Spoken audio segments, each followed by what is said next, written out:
চারিদিকে শুধু সোনালী ফসল আর ফসল।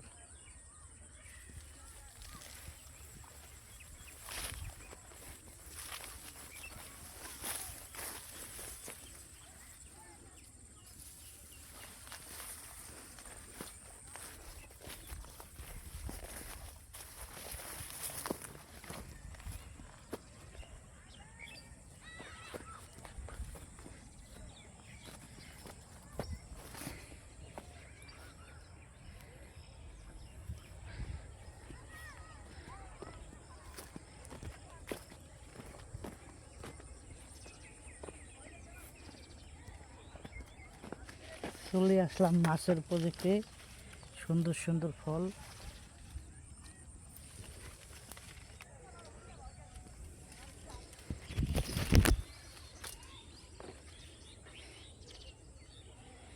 গাছ বাড়াই সুন্দর সবুজ শ্যামল ফল।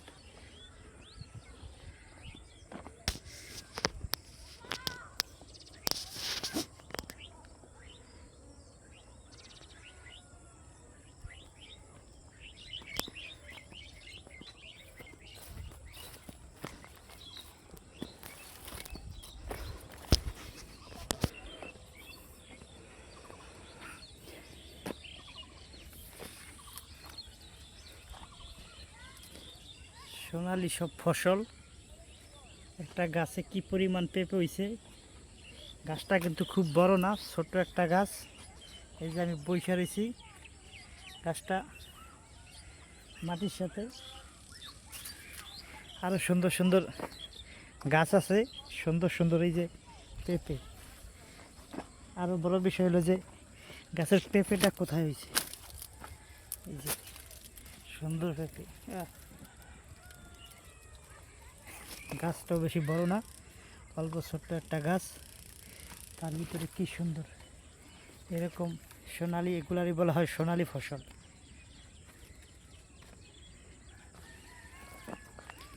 সবাই বেশি বেশি এরকম চাষ করবেন। দেখার একটা বিষয় আছে, কলা চাষ। এখানে আছে মাঠ ভরা ধান।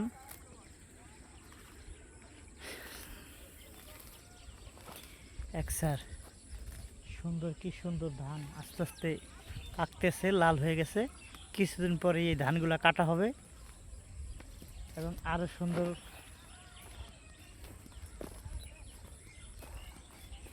এই যে আছে পেঁপে গাছ, যদিও এই গাছটা পুষ্টি পায় নাই, পুষ্টির অভাবে গাছটা একটু সমস্যা, নাহলে খুব সুন্দর। গ্রামের এগুলো দেখতেও খুব সুন্দর লাগে। আছে যেটা আমরা বলি বোম্বাই মরিচ, কে কোন জায়গায় কি নামে ডাকে জানি না, আমাদের এদিকে বলে বোম্বাই মরিচ। এই যে একটা গাছে কি পরিমাণ মরিচ হয়েছে, বোম্বাই মরিচ। সুন্দর সুন্দর প্রকৃতির কোনো কিছু দেখতে হলে আসতে হয় প্রকৃতির কাছে।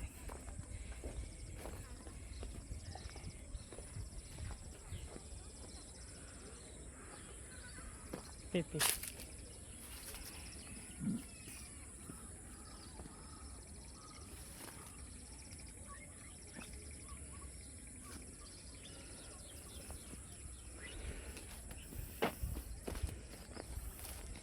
এই একটা আছে পেঁপে গাছ, এটা হলো ফুলালা পেঁপে। বেটা বেটা, মেল মেল ফিমেল না, মেল। একসার ফুল হয়েছে পেঁপে গাছে। যে পেঁপেও আছে কিছু।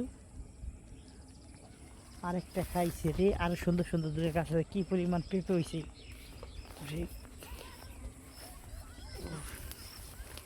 এই যে সব পেঁপে গাছ, সুন্দর সুন্দর পেঁপে।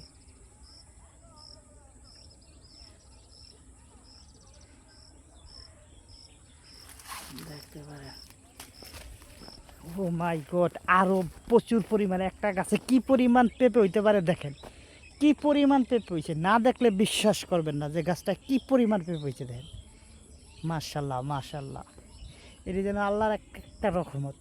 কি পরিমাণ পেঁপে, পেঁপে আরে খাইছে রে। মানে বলে বোঝানো যাবে না কি পরিমাণ যে পেঁপে। গাছটার কোনো জায়গায় ফাঁকা রাখে নাই আল্লাহ, এরকম পেঁপে দিয়েছে এই গাছটার মধ্যে। গাছটা কিন্তু বেশি বড় না, ছোট একটা গাছ। এই যে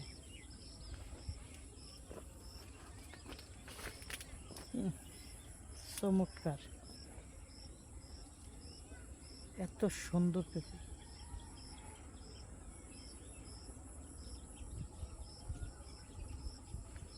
মাশাল্লাহ মাশাল্লাহ মাশাল্লাহ, প্রচুর পরিমাণ পেঁপে। চারিদিকে গাছটা কোনো ফাঁকা নেই, উপরে ফুল হইতেছে, প্রচুর পরিমাণ পেঁপে হয়েছে। আল্লাহ ভরসা। এই যে একটা বেটা পেঁপে গাছ। পেঁপে আমাদের ভাষায় বলে, আমাদের গ্রামের ভাষায় বলে কম্ফা। কম্ফা কার কার গ্রামের ভাষায় কি ভাষায় বলে জানাবেন, কমেন্ট করে জানাবেন যে আপনাদের গ্রামে এগুলারে কি বলে। আমাদের গ্রামের ভাষায় বলে কম্ফা, আর স্বাভাবিক ভাষা এলো পেঁপে। তারপরে এই হলো দেখেন, হলো এই হলো একটা প্রজেক্ট। দেখেন মাছ চাষ এই জায়গায় হয়। তারপরে এই জায়গায় ছাগল গরুর জন্য ঘাস আছে, চারুপাশ দিয়ে যে সুন্দর ঘাস আছে। তারপরে এটার পাশে আরও এই যে আরও অন্য অন্য গাছ, এগুলো প্রায় মনে হয় সিম গাছ। এই যে সিম গাছ। একটা প্রজেক্ট করলে অনেকে বলে লস, কিন্তু আমি মনে করি প্রজেক্টে লস নাই। ধানের থেকে একটা প্রজেক্টে লাভের সংখ্যা বেশি। যেমন একটা প্রজেক্টে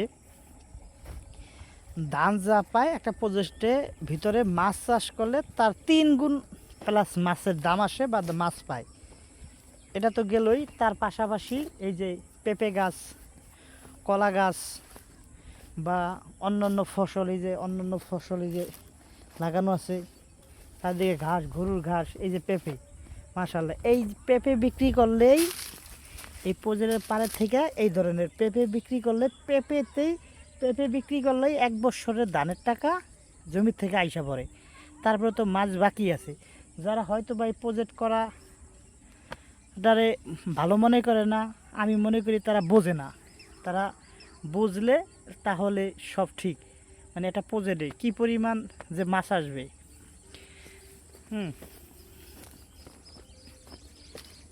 এই যে মাশাল্লাহ, মানে দেখার মতো মাশাল্লাহ। এই যে আল্লাহর রহমত, আল্লাহর রহমত, কী পরিমাণ পেঁপে হয়েছে বলে। এই যে কী পরিমাণ পেঁপে হয়েছে।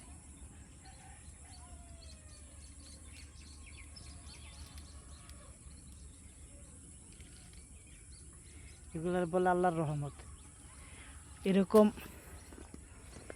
কিন্তু অনেকেই আছে প্রজেক্ট করাটারে নিয়ে আইনি জটিলতা, এই জটিলতা ওই জটিলতার মধ্যে ফালায়, মাশাআল্লাহ। কিন্তু আসলেই না, প্রজেক্ট করলে অবশ্যই এই প্রজেক্টেতে যা ধান হইতো তার চাইতে বেশি ফসল আসবে। এই পেঁপে বিক্রি করলে যে পরিমাণ পেঁপে আপনাদেরকে দেখাইলাম আরও আছে, এই পার তো ওই পার তো বাকি আছে, আরও আছে। যে পরিমাণ দেখাইলাম এই পরিমাণে পেঁপে থেকেই ধানের ফসলের দাম আইসা পারবে। তারপরে তো মাছ তো তার 3 গুণে। যে পেঁপে দেখেন কি বড় সুন্দর পেঁপে, দেখেন ছোট্ট ছোট্ট গাছ। এই যে কী পরিমাণ পেঁপে হয়েছে। ছোট্ট গাছ কিন্তু বেশি বড় না, ছোট্ট গাছ। ওই যে সব ছোট্ট গাছ, ছোট্ট গাছ। এই যে ছোট্ট গাছ, প্রত্যেকটা গাছে কি পরিমাণ পেঁপে ধরছে। এগুলা যারা মনে করে যে এই যে প্রজেক্ট, যদিও এটা আমাদের সম্পত্তি, যেমন প্রজেক্টের মধ্যে দিয়ে দিছি, এটা আমাদের সম্পত্তি, নিজস্ব প্রজেক্টের মধ্যে দিয়ে দিয়েছি। প্রজেক্টের মধ্যে দেওয়ার পরে আমরা 10 বছরের যে ধান পাবো, 10 বছরের ধানের টাকা ওর সাথে বেশি, যা ধান পাইম তার সাথে বেশি নিয়ে গেছি গেল এটা। তারপরে এটার ভিতরে যে চাষ করতেছে সে এটার ভিতরে যে পরিমাণ মাছ আসবে ওইটা দিয়া মানে ধান যা পাইতো এই পুরা জমিটার ভিতরে তার তার চাইতে বেশি, মানে দ্বিগুণ 3 গুণ ধান, মানে মাছের দাম আসবে, ধানের চাইতে 3 গুণ বেশি আসবে গেল এটা। এরপরে এই যে যেই পেঁপে গাছ, কলা গাছ, এরপর অন্য অন্য সবজি গাছ, পুঁই গাছ, তারপর হচ্ছে লাউ গাছ, কুমড়ো গাছ, বেগুন গাছ, এইসব গাছগুলা যে ফসলগুলো আসবে ওইগুলা বোনাস, এক কথায় একটা বোনাস, একটা 2 3 4 5টা ফ্যামিলি চালানোর মতো ওইসব ফসল হয়ে যায়। কিন্তু অনেকেই মনে করে যে না প্রজেক্ট করাটা মনে হয় খুব লস। জানি না আমাদের দেশের সরকার কি মনে করবে, কিন্তু প্রসেস করাটা লস না, প্রসেস করাটা একটা লাভ। আমাদের মনে হয় যে এই যে দেখেন আল্লাহর রহমত এগুলা একটু ফাঁকা নাই গাছটার মধ্যে, পেঁপের জন্য একটু পরিমাণ ফাঁকা নাই, একটু জায়গা নাই, কিন্তু গাছটা অনেক বড় হয় নাই, কিছুটা বড়। যেমন আমি 5 ফুট 2 3 ইঞ্চি, গাছটা 6 7 ফুট, হ্যাঁ 7 ফুটের ভিতরে 3 ফুট আছে, 3 ফুট আছে পেঁপেই, 3 ফুট আছে পেঁপেই, কোনো জায়গা ফাঁকা রাখে নাই। এটি আল্লাহর নিয়মত। এগুলা কি যে কী পরিমাণ যে চাষ করতে পারে বোঝে, হ্যাঁ, বা একটু ধৈর্য ধৈর্য করে, তার মনে হয় না যে সংসারের অভাব থাকার কথা এবং সংসারে গরিব অসহায় থাকার কথা, বরঞ্চ এই পেঁপে বিক্রি করেই দু একটা ফ্যামিলি দিদিরা বিক্রি করতে পারে। তার প্রতি যে প্রজেক্ট আছে এই একই জায়গায়, এই একই জায়গায় এটা যে পরিমাণ ধান হইতো তার থেকে। তবে